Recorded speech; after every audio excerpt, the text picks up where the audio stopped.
ቀልቡን ከፍተሃል እንዴ? እውነቱን ይበል የውሸቱን ይበል በምን ታውቃለህ? ነብዩ አለይሂ ሰላቱ ወሰላም ከማ عند ቡኻሪ ላይ በተዘገበው አቢ ሁረይራ ባስተላለፉት ሐዲስ ላይ ነብዩ አለይሂ ሰላቱ ወሰላም የተወሰነን ሰራዊት አደራጅተው አዘመቱ። ሰራዊቱን ዘመተና ጠላት ጋር መፋለም ጀመረ። ጦሩን አሸነፍነው። ያሸነፍንም መሸሸት ሲጀምሩ ከነሱ ውስጥ አንድ መጥፎ ሰው አለ፣ ብዙ ሰሃባ የገደለ ጦረኛ። እሱን ተከትለን ደረስንበት ይላል። እሱም ስንደርስበት በዛፏ ተጠለለ። ሲጠለልም ልንገለው ስንል አንድ የአንሷር ጎሳ አብሮኛል። ያ ሰው ምን አለ? ላ ኢላሃ ኢላላህ እስልምና መሰከረ።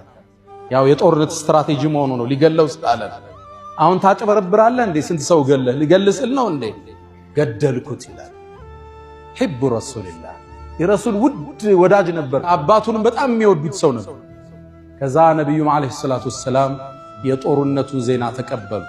ሙሉን ተረካ ካዳመጡ በኋላ እሱ የሰራውን ዜና ሰው የአላህ መልእክተኛ አንድ ሰው ነበር አውቆ ላ ኢላሃ ኢላላህ ሲል ገደልኩት አላቸው። ረሱል ፊት